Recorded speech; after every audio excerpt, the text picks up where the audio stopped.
नमस्कार, आप देख रहे हैं एनडीटीवी राजस्थान। मैं हूं मनीष शर्मा। लगातार तीसरी बार एनडीए सरकार बनने के बाद अब मोदी 3.0 एक तरह से कहें तो उसका पहला फुल बजट पेश हो गया है। वित्त मंत्री निर्मला सीतारमण ने भी रिकॉर्ड 7वीं बार ये बजट पढ़ा है।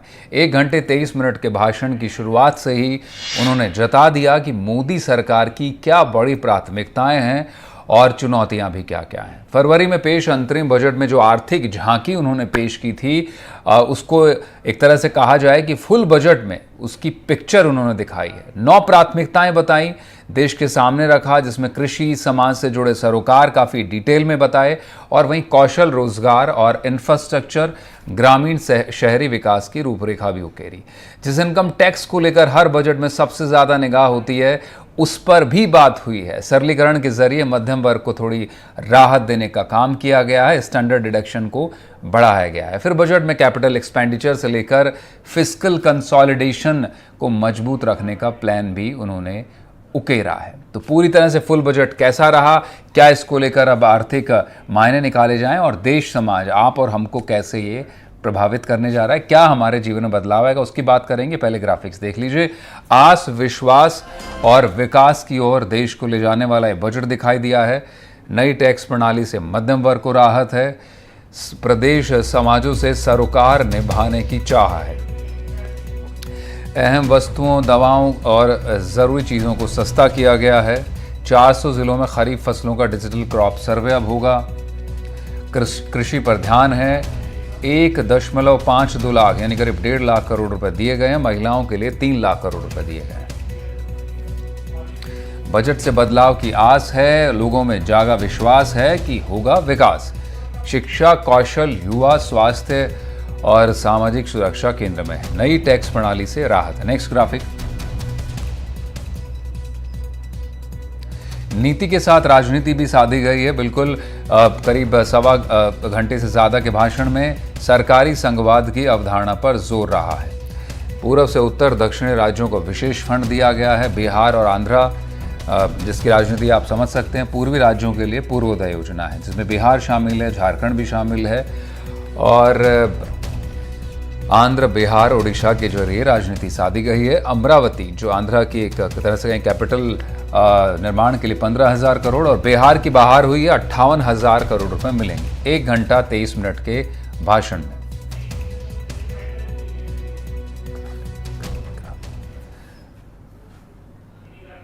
This budget envisages sustained efforts on the following 9 priorities for generating ample opportunities for all.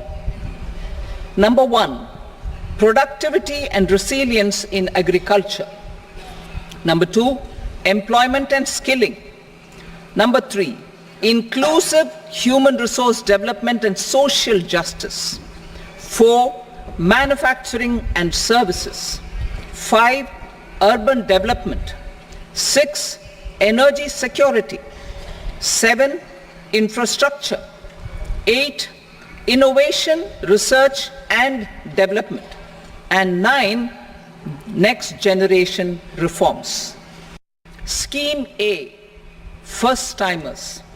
This scheme will provide 1 month wage to all persons newly entering the workforce in all formal sectors.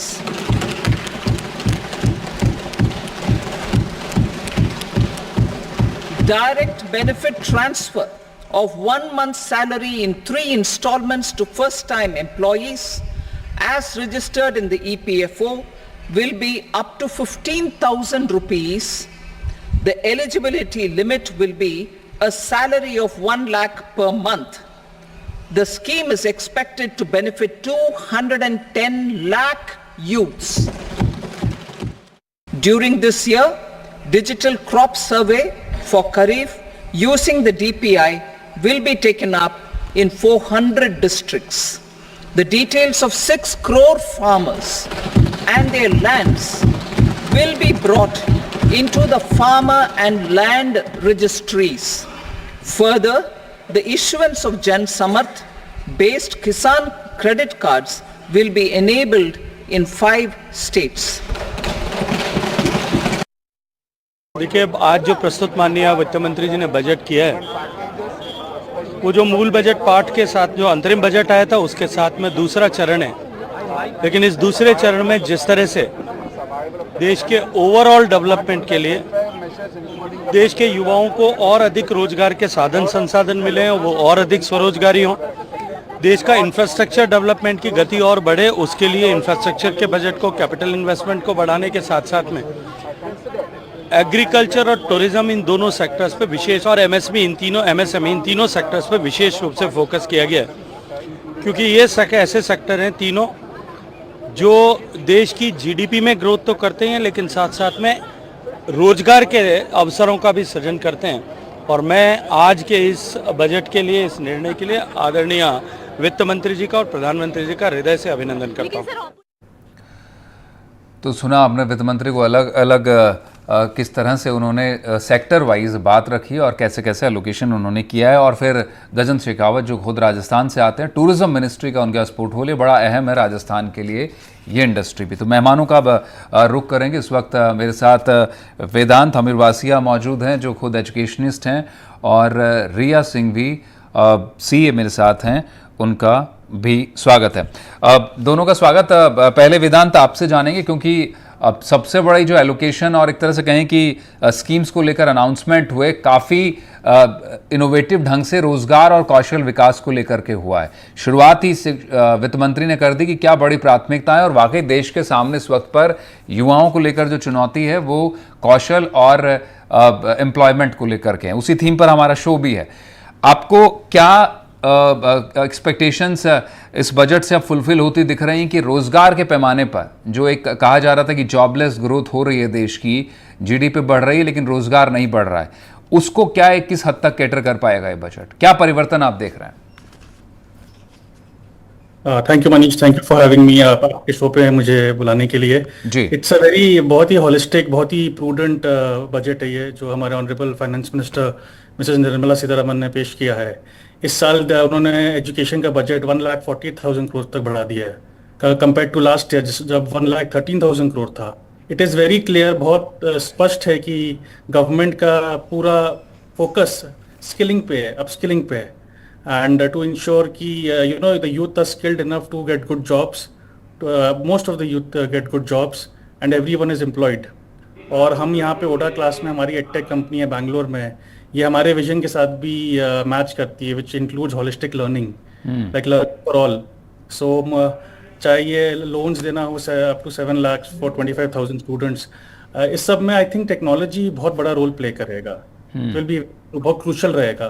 और हम से education companies, edtech companies के लिए भी it's a very good opportunity कि हम ज़्यादा से ज़्यादा स्टूडेंट्स को इनरोल करें टेक्नोलॉजी के थ्रू। जो हमारी फाइनेंस मिनिस्टर ने जो लोन्स का फाइनेंशियल असिस्टेंट किया और स्टूडेंट्स को टेक्निकली अपस्किल स्किल करे ताकि overall it increases the employment, it increases better opportunities for everyone. ठीक है। अब जो लाखों युवाओं को कौशल विकास की बात हुई है, अब आने वाले कुछ सालों में करीब 5 साल का प्लान लेआउट कर चली है वित्त मंत्री। आपको लगता है कि जो स्किल को लेकर के बात हो रही है, जो सबसे बड़ा चैलेंजिंग एटमॉस्फेयर अभी एआई को लेकर खड़ा हुआ, टेक्नोलॉजिकल एडवांसमेंट को लेकर, क्या इस पर वेदांत गौर किया गया है? क्योंकि कहा यह जा रहा है, काफ़ी एक्सपर्ट्स पूरे वर्ल्ड वाइड ये कह रहे हैं कि जो टेक्नोलॉजी है वो वर्कलोड कम करे लेकिन लाइवलीहुड पर फर्क ना पड़े, जो कि अब देखने को मिल रहा है। खास तौर पर हम एक तरफ, क्योंकि मैं आपसे इसलिए होलिस्टिक जानना चाह रहा हूं कि बड़ा डबल एज स्वॉर्ड एक तरह से टेक्नोलॉजी अब होते जा रही है, लोगों के लिए रोजगार पैदा भी हो रहे हैं लेकिन रोजगार खत्म भी कर रही है। जी, आई थिंक एआई एक बहुत क्रूशियल और बहुत एसेंशियल स्किल होने वाला है कमिंग मंथ्स और ईयर्स में मनीष। एंड हमारे ये ओडा क्लास में भी हम एआई पे बहुत फोकस करते हैं। मुझे लगता है कि फ्यूचर में जॉब्स की कमी नहीं होगी, but people who know AI will be in a better employment position than those who don't know AI. So यही फाइनेंस मिनिस्टर का जो जोर है अपस्किलिंग पे, इम्पोर्टेंट चीज़ें सबको आनी चाहिए, employable the youth, everyone should be employable, not only students from top schools and top colleges, everyone holistic। वो ओवरऑल मुझे बजट में होते हुए दिखता है। बट आई फील कि we in the education sector हम सबको साथ मिलकर काम करना चाहिए, and AI will definitely play a very important role in the coming future. ठीक है, अब रोजगार की बात भी उसको लेकर है, उस पर भी लौटेंगे। संजय कौशिक हमारे साथ इस वक्त टूरिज्म एक्सपर्ट है राजस्थान से, आपने अक्सर देखा होगा उन्हें एनडीटीवी पर। और चांदनी जग्गा हमारे साथ आज सीसीआई YWA चेयरपर्सन भी हमारे साथ इस वक्त पर शो पर हैं। पहले मैडम आप ही से शुरुआत करेंगे। चांदनी जी, आपको किस तरह की एक्सपेक्टेशंस थी, कितना फुलफिलमेंट हुई इसको लेकर, और ख़ासतौर पर जो महिलाओं के लिए भी और वुमेन को लेकर के काफ़ी अनाउंसमेंट स्पेसिफिक किए गए हैं इस बजट को लेकर, आपकी क्या डिमांड्स थी इस बजट में, क्या पूरी हुई हैं, और क्या फुलफिलमेंट हो पाएंगी इस आने वाले बजट के टेन्योर में? सर, जहाँ तक है वुमेन्स के लिए काफ़ी योजनाएं निकाली गई हैं इस बजट में, बट बात यह है कि ये धरातल पे कब आएंगी और क्या ये पूरी हो पाएंगी। हाँ, और पहले भी फीमेल्स को जब एम्पावरमेंट के लिए बहुत योजनाएं थी, बट वो ऑन ग्राउंड वुमेन्स तक पहुंच नहीं पा रही थी।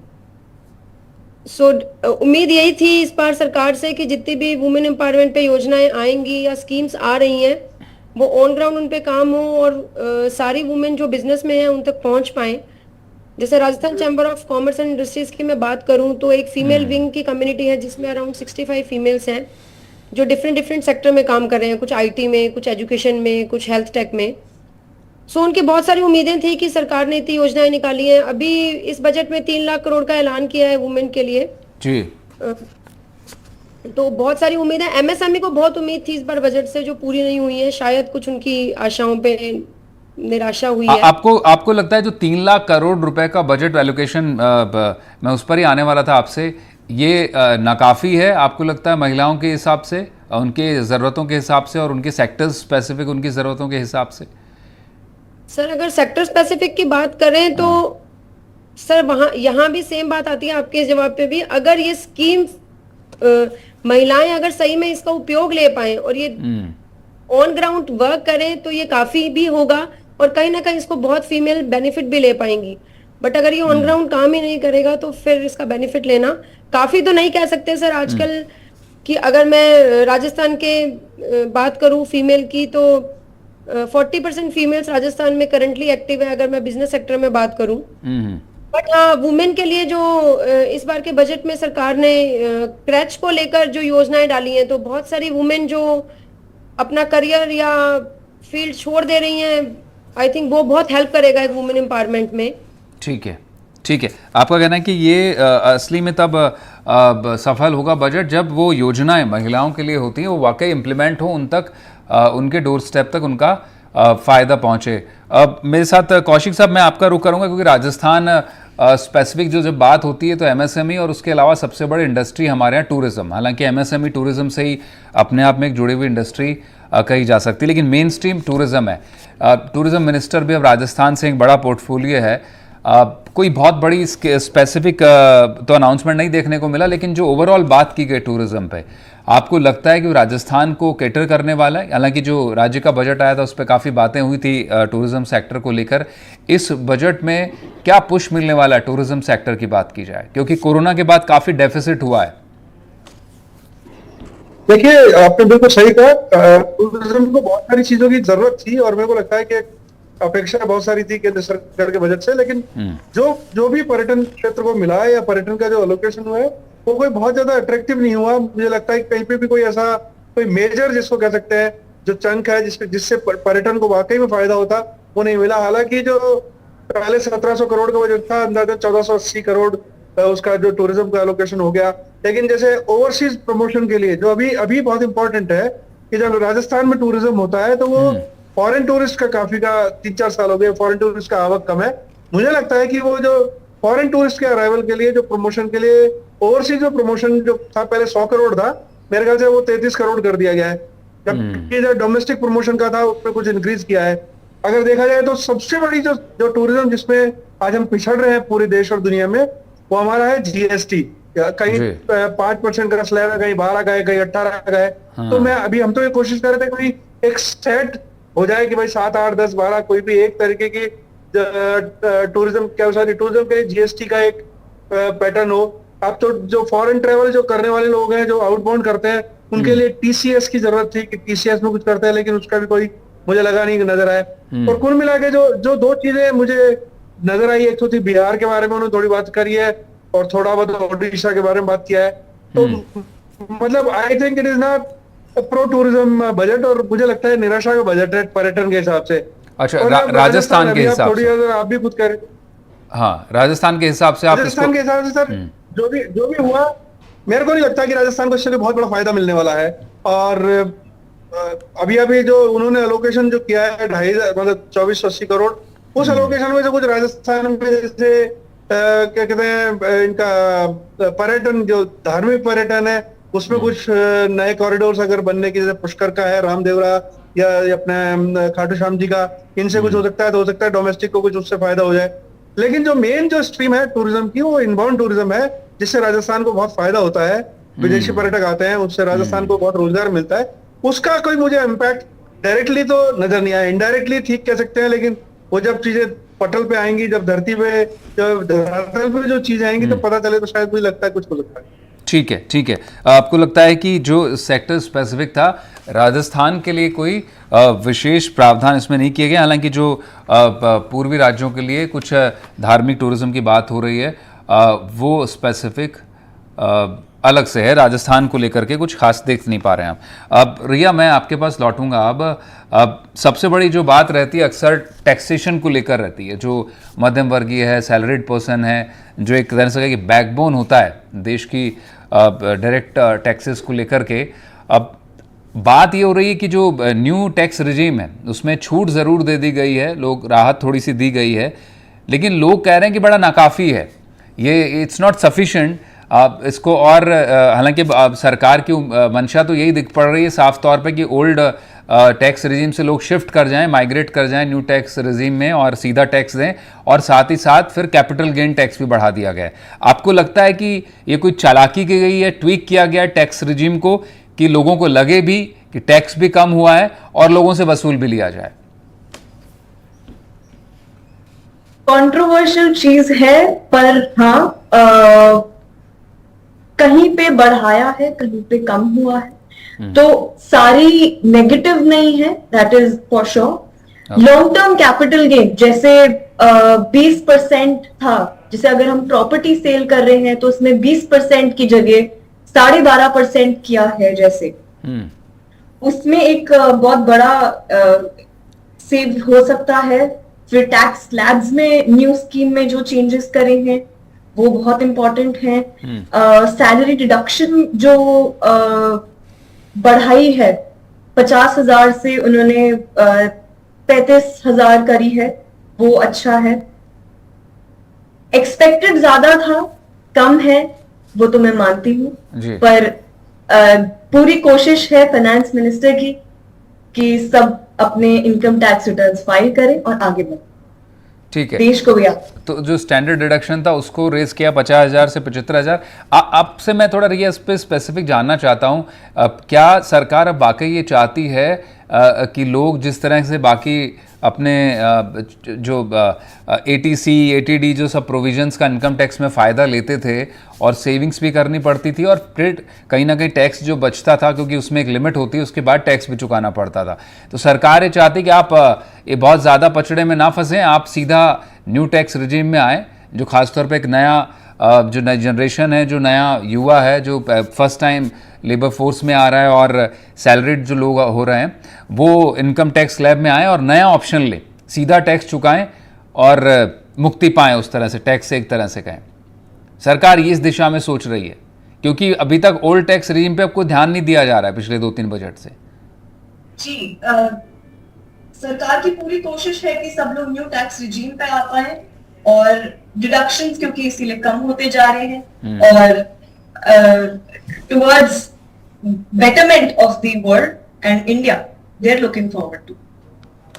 ओके, बिल्कुल आपका कहना है कि जो न्यू टैक्स रिजीम है उसकी तरफ सरकार निश्चित रूप से अट्रैक्ट करना चाहती है। वेदांत, एक बार फिर से आपका रुख करेंगे। आपको लगता है जो स्टार्टअप्स की खासतौर पर बात हो रही है, क्योंकि आप भी एडटेक इंडस्ट्री में हैं, स्टार्टअप को लेकर एक एंजल टैक्स ख़त्म किया गया है और जो एक तरह से कहें कि सिंप्लीफिकेशन भी करने की कोशिश की गई है।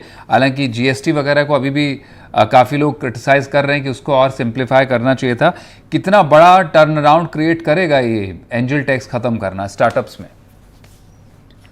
आई थिंक ये एंजल टैक्स खत्म करना डेफिनेटली पॉजिटिव मूव है मनीष, बट हमारे लिए अगर एजुकेशन कंपनीज के लिए, एडटेक कंपनीज के लिए अगर जीएसटी जो 18% हम अभी पे करते हैं वो अगर 12% या 10% कर दिया जाता वित्त मंत्री के द्वारा तो ज़्यादा फायदा होता हमें। लाइक 18% जो हम लोग टैक्स देते हैं एजुकेशन पे वो काफ़ी ज़्यादा है।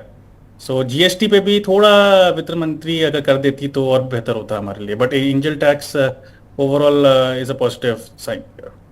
और ये जो टॉप 500 कंपनीज हैं वेदांत, उसमें 1 करोड़ युवाओं को इंटर्नशिप की बात की गई है और जो फर्स्ट सैलरी देने की भी बात की गई कि वो सरकार एम्प्लॉयर और एम्प्लॉय दोनों के लिए एक सेफ्टी नेट क्रिएट करना चाहती है। उसको ये वाकई एक नई अप्रोच है सरकार की इस दिशा में कि शिक्षा और रोज़गार में नवाचार किए जाएं और जो संकट पैदा हो रहा है एक तरह से कहें कि एम्प्लॉयमेंट को लेकर उसको साधा जा सके। आपको लगता है एक बड़ा ब्रेक थ्रू हो सकता है ये? हाँ मनीष, अगर इसको अच्छे से इम्प्लीमेंट किया जाए तो ये डेफिनेटली बहुत बड़ा भी ब्रेक थ्रू हो सकता है। 1 करोड़ युवाओं को टॉप 500 एमएनसीज में इंटर्नशिप करने का काम सीखने का मौका मिलेगा। वो भी उसके बाद दे विल गेट साधन भी मिलेगा 5,000 रुपये महीने का और 6,000 वन टाइम असिस्टेंट्स। सो इसमें टेक्नोलॉजी का बहुत बड़ा रोल होगा, एआई का भी रोल होगा और अगर सरकार इसको अच्छे से इम्प्लीमेंट कर पाएगी so this will be a game changer पूरे हिंदुस्तान के लिए। ठीक है, आपको लगता है कि ये गेम चेंजर हो सकता है? संजय जी, आपके पास मैं आऊँगा। जो जीएसटी को लेकर के बात हो रही थी, खासतौर पर इनकम टैक्स में तो थोड़ी राहत मिली है। आपको लगता है कि जीएसटी पर एक बात होनी चाहिए, ये स्टेट्स की तरफ से ही हो सकती है? कहीं ना कहीं आपको लगता है कि स्टेट भी थोड़ा प्रेशराइज करे सेंटर को? हालांकि अब तो डबल इंजन की सरकार है जैसा बीजेपी कहती है। आपको लगता है कोई मूव इस तरफ बढ़ना चाहिए, उससे जो आप बता रहे थे इनबाउंड टूरिज्म है उसको काफ़ी फ़ायदा हो सकता है क्योंकि टैक्सेशन काफ़ी वेरी करता है जीएसटी के अंदर, और इससे क्या फ़र्क भी बहुत पड़ा है क्या टूरिज्म में जीएसटी के बाद? बिल्कुल, जीएसटी का बहुत बड़ा इम्पैक्ट है। आप सोच सकते हैं एक पैकेज जो आदमी समझ लीजिए ₹1,00,000 का पैकेज खरीदता है उस पर 18% टैक्स लग रहा है। तो आप खुद इमेजिन करते हैं 1,18,000 पैकेज है और जो पैकेज जो महंगे जो बड़े होटल्स हैं या रेस्टोरेंट्स हैं या जो पैकेजेस कंपनी है उनका जो पैकेज के कुछ कंपनीज का 5% है, किसी का 7,000 के पास में उनका 12% है, फिर 18% है। तो जो हमारे जो पड़ोस के देश हैं उनमें जो बहुत सारे ऐसे रिनोन कंट्रीज जिसको कह सकते हैं, बैंकॉक है, सिंगापुर है, मलेशिया है, वियतनाम है, श्रीलंका है, वहां पर मतलब मैं आपको कभी भी कह सकता हूँ यहाँ से केरला जाके वापस आना उतना महंगा है जितना कि यहाँ से दुबई जाके वापस आना। तो इसलिए जो ये टैक्सेशन की वजह से है। और जो मेरा वो जीएसटी के साथ टीसीएस एक आउटबाउंड के लिए समस्या है, उतना ही जीएसटी है। अगर हमको टूरिज्म को प्रमोट करना है तो जीएसटी को एक बिल्कुल मिनिमम लेवल पे लाना चाहिए और उसका भी जैसे कई कंट्रीज में जीएसटी का रिफंड मिलता है उसकी भी प्रावधान होना चाहिए। मुझे लगता है कि जैसा आपने कहा कि केंद्र सरकार राज्य सरकार दोनों डबल इंजन की सरकार है। मैं 2-3 दिन पहले भी एक कहीं और बात चल रही थी, वहां पर भी मैंने बोला कि अगर जीएसटी पर सरकार गौर करेगी तो it will be very beneficial और कहते हैं नंबर ऑफ टूरिस्ट जिसको बढ़ाना है, स्पेशली फॉरेन टूरिस्ट के लिए। डोमेस्टिक टूरिज्म बहुत अच्छा चल रहा है एक इनसे, पर जो अभी भी जो हमने कोरोना के पहले कोविड के पहले छोड़ा था उसका आधा ही है। अभी भी हमको जो लानी है, उनको अगर पर्यटकों को, विदेशी पर्यटकों को लाना है तो हमको एक कोई अच्छा सा पैकेज बनाकर स्पेशली टैक्स का रिडक्शन करके तो वो करना चाहिए और वो बहुत जरूरी है। मुझे लगता है अभी भी इसमें संभावना है और मैं तो अभी भी आशा रखता हूँ कि हो सकता है कि कुछ अभी भी दोनों सरकारें मिलकर कुछ करें। अच्छा, आपको लगता है थोड़ा संशोधन हो सकता है चर्चाओं के बाद सदन में जब चर्चा होगी बजट पर उसको लेकर? हाँ, लेकिन वाकई ये है कि जी आज में दुनिया कायम है। हाँ नहीं, वही थीम भी हमारे शो की भी यही है कि आस, विश्वास और विकास। उस आस के जरिए ही विश्वास पैदा किया जा सकता है और जो है विकास की ओर बढ़ा जा सकता है। आप तमाम मेहमान हमारे साथ जुड़े इस कार्यक्रम में और अपनी बात रखी। वेदांत, आपने शिक्षा को लेकर बातें की, या टैक्सेशन पर आपने बात रखी, और संजय जी हमारे साथ टूरिज्म पर थे, और चांदनी जी ने महिला विकास पर बात रखी। बहुत बहुत शुक्रिया आप चारों मेहमानों का हमारे साथ इस शो पर जुड़ने के लिए। तो फिलहाल इतना ही, बाकी तमाम खबरों के लिए आप बने रहें NDTV के साथ। नमस्कार।